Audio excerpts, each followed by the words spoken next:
Dreads Cooper here, and today I'm going to bring you guys the top 5 best second baseman in Diamond Dynasty. Again, this is my opinion. If you disagree, just leave it in the comment section below, and that's going to be basically it. Same thing as the other videos, I've basically already done first baseman, best left-handed pitchers, and best right-handed pitchers. Those were starters. I'm not sure if I'm going to do relievers. I think relievers are kind of like they're a little weird. I might end up doing them at the end, but I don't know. So let's just get right into the second baseman. These second basemen, I don't know. I kind of liked a lot of second basemen, and I think that definitely had to leave some at my top 5 that could be in there, and I could definitely understand, some people saying, hey, I think this guy could be in the top 5. So my number 5 guy is Ian Kinsler, and the reason I'm not paying attention to the Insider Edge just because there's not even going to pay attention to it at the moment. The reason I'm saying Ian Kinsler is great is, as you can see, the hitting stats are pretty solid. Against righties, he's not as good, but still a pretty solid hitter. Good vision, good clutch. His speed is good enough to steal. He's got 32 stealing, so definitely, if you're going up against a catcher that doesn't have the best arm in the world, he will be able to steal. And I think he could work if you put him either like second in your lineup, because a lot of these guys are probably going to end up being second in your lineup. They're not really going to be, your best hitter, but they're just going to be a solid person that, will get on base a ton and probably end up, getting a single or a double and just moving the runners over. So another reason I liked him so much was because of the fact that he did have 86 fielding. Now the one downside to him is he does have 60 arm accuracy. And I thought about trading, putting someone else here, but I just think that he would be too consistent of a hitter to leave out. I think the 83 vision is definitely helps him a lot. And the speed, the only problem is, again, he doesn't have the best arm accuracy. Arm strength doesn't mean too much. You play second base. The only time you would need really good arm accuracy or strength is when you're turning a double play. And other than that, Ian Kinsler is definitely a very solid second baseman. So he comes in at number 5. Number 4 is going to be Dustin Pedroia. There's so many solid choices here, and it got a little hard to take some of these guys out. The reason I chose him is his stealing, his speed is you could probably steal, if you're going up against, if it's like an 0-2 count, 0-1 count where they're probably going to throw an off-speed pitch, you could probably steal in that case. Again, he's got basically, I think, the same contact as Ian Kinsler. His power's a little bit down, but again, you're not really using these guys for power, so that's not really too big of a deal. He still has 87 vision and 71 discipline and 71 clutch. So again, if you put these guys probably around the second spot in your order, or you could probably put them, I don't really know. You could probably put them, I guess, later in the order too. You don't need to really put these guys, high up in your order, because I think when I was using someone else, I was having them at 8, so it's not really it's that big of a deal. The one thing that stands out for me is his fielding stats. So he has 89 fielding, which is just right off the bat, that's amazing. He's going to make basically every play for you. He has 72 arm strength and 78 arm accuracy. Now that's going to make it basically perfect to turn double plays with, and basically he's going to make any throw that you need him to make. Plus he has 80 reaction, which basically is that's really good. That means he's going to, obviously react to where the ball is, and he's going to be able to run to the ball and do all that fun stuff, get to the ball. The speed isn't too bad. You might be able to steal again, if someone's throwing an off-speed pitch and you get a good jump. But I don't think with these guys you're going to be stealing too often. So the next person I had, and these guys, I think these guys are relatively obvious. I have D. Gordon here at number 3. And the reason I chose him, alright, so we'll, I guess just talk about base running first. He has basically 99 everything. So he's really fast. That's just basically, he's really fast. So, other than that, I mean, his fielding has 86 fielding. I mean, that's really good, but the problem is that the arm accuracy is at 53, which makes it so he's going to miss a ton of throws. And the problem with that is that, I mean, he plays second base, so I don't know if it, like, I mean, his shortstop with 53 arm accuracy would probably miss every throw, but a second baseman might be able to hit more throws because they're closer. I don't know if they, put that into the game, really. But his reaction is 85, so he's probably going to get to every ball. And his arm accuracy is 62, which really isn't the best. But you're not going to really have this guy for his defense. This guy's probably going to be your number one hitter, and that's the reason I chose him. He's probably one of the better number one hitters in the game because of the fact that he has 98 speed. He also has 99 bunting, so you really need to be aware of that. He bats lefty, so that gives him like an extra step. His contact is pretty good. It's 83 and 90, so I mean, there's no real safe way to pitch to this guy. Jesus. One of the best ways to pitch to him, I guess, would just be throwing a high fastball. And if you're going to keep throwing high fastballs to him, hopefully the person that's controlling him realizes that they keep throwing high fastballs, and maybe he can get on top of one or can drive one in the gap. But I think that he would be good at number 3. I wouldn't use him, but I think that he could definitely work out at number 3. Now the next guy is actually Jose Altuve. Now the reason I have Jose Altuve here is, yes, he's a very good base runner. Low 90s, mid 90s, and all those stats. That's fantastic. His fielding is 88. That's great. Arm strength 68. Arm accuracy 65. That's good enough. I mean, I don't know how many errors he's going to make, but probably a decent amount. 78 reaction. That's not too bad. I mean, he's going to get to most of the balls. His hitting stats are a little weird. He has 99 contact against lefties, which I guess, I mean, that's amazing. But at the same time, it's like he has 79 contact against righties, which basically is like, I mean, if you're paying that much money for him at 96 overall, you would expect to have a little bit more contact against righties than 79.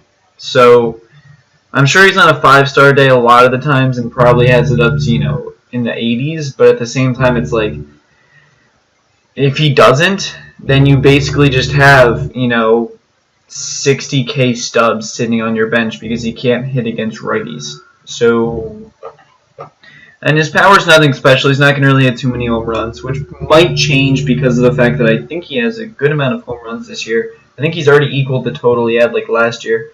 If not, he definitely will pass it. 88 vision is awesome. That's going to help him, just make contact with the ball. Other than that, he can't really bunt, which is a little depressing because of the fact that he has so much speed. So people don't really need to respect the bunt as much. His clutch isn't terrible, so. But other than that, I can see why people love him. It's because of his speed, but you need to look at his contact. It's really not that great. I mean, the 99 is amazing, obviously, but the 79 is like, if you're a 96 overall, I expect you to be really good. And, I don't know. That's just me. But, let's just get on to the next person. Obviously, I think this is no surprise to some. Well, I think it is a surprise because everyone probably thought Altuve was first. I think this guy is probably the best second baseman in the game. And the reason that is, and I don't want to just ignore the insider edge rating again, 89 contact is, against righties, you play against righties most of the time. The 89 contact and 81 power against righties is honestly, it's really, really nice to have. I'm using him right now, actually, and he's consistently just hitting line drives. He's almost like Eric Hosmer at first base. Against lefties, he does have 66 contact. But at the same time, if you look at his hot zones, I guess I didn't look at the other people's hot zones, and I'll go back and do that, actually. I feel bad for them. Because I guess I am a little bit biased toward Robinson Cano, just because I'm using him right now, and he's absolutely filthy, and he's just hitting everything he sees. So his hot zones make it so like if you're going up against a lefty, they better have some pitches to throw inside because of the fact that that's his only weakness. And if you throw him over the hot part of the zone, it increases his chance to get a hit. So it's like, granted his stats aren't the best against lefties, but his hot zones definitely make up for it. I'm just going to go back to Jose Altuve really quickly just because of the fact that I want to show you his hot zones. His hot zones, so he's cold up, high. So against lefties, I mean, against really anybody, you would want to throw high to this guy because of the fact that his power's low and he's not going to get too many home runs. And you could probably get a ton of pop-outs from him. And I think it would be too easy to get him out. Let's go to D. Gordon really quickly. His hot zones, so that's not bad, especially against righties. Having a cold zone in the middle isn't bad because if they want to throw it right down the middle, I mean, it's like the easiest pitch to hit, so I guess not for D. Gordon, but, if you get it right on the dot, because it's right down the middle, you could probably actually just get a hit because you're hitting it right on the dot. So, yeah, that would probably be actually still good. Against lefties, he has weird. I guess if it was like some kind of sinker and then a fastball, so a sinker down and low inside, a fastball outside, and then some kind of slider running away, that might work against him. Or if they threw high, because he's probably not going to hit too many home runs, he'll probably just pop the ball out. That would probably actually be best. So that's another problem with some of these guys with no power is it's like you can just throw it up high. Dustin Pedroia, well, look at his. His are weird, actually. I don't know. It's really weird. Whoops. But again, Dustin Pedroia is not. You're using him also because of the fact that his fielding is amazing. So you're really not going to get too many errors with him. And hopefully your pitching is good, which will make it so you're probably not going to give up too many runs unless the other team deserved them, which I think is great. And I think he has decent enough offense to get on base every couple times, at least once a game and, maybe cause some havoc. But against righties, it's a little weird. I guess you could say, righties would be a decent weakness for him. Against lefties, that would be kind of hard. I guess you could throw some kind of like sinker low and away, maybe a changeup low. Well, you probably do like sinker low and away, fastball up and in, and then like a changeup low and away, maybe. But I don't know too many pitchers that are lefties and have sinkers. I know Steven Matz does, so maybe Steven Matz would do good against Dustin Pedroia. But against righties, I mean, really anything in that area is just... that'd be a little weird. But, again, I think with him, still a good hitter. Ian Kinsler, I mean, those blue zones are in the little weird spots. So against righties, you'd have to have like a sinker, maybe an inside fastball, and then some kind of like change up low, maybe. Against lefties, it'd be like fastball high, slider low, change up low. I don't know. That'd be weird. I don't know if you could do that really against him. Ooh. But anyways, let's get back to Robinson Cano because I don't want to waste your guys' time. So anyways, alright, so you have really good contact against righties, really good power, and you're going to face the majority of the time is going to be righties. Contact against lefties, granted, that's really not great, and that could, I don't know what his, I know he's going to get upgraded soon. He basically has to. He's doing really well at the plate, so he should get upgraded soon. But I don't know what his contact against lefties would be, so I'd have to look that up, actually. But his vision's still good. His clutch is not great, but not terrible. But really what gets me is the fielding stats. He's basically never going to make an error, which I honestly think is amazing. I'm all for my players basically never making errors.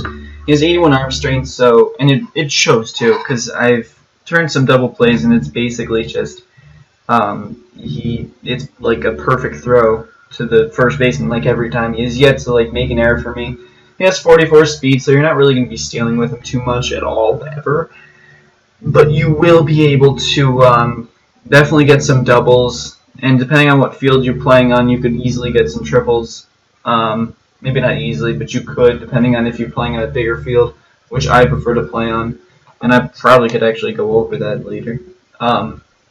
Maybe not in this video, but anyways, he was the #1 guy for me just because he had a balance of a little bit of everything. He wasn't slow. He wasn't really, I guess, bad at really anything. You could say he's not good against lefties, but there is one way that I think I could counter that. And I'm just going to go over some of the notable mentions. At the end, Matt Carpenter would have made it. I love the fact that, he probably should have.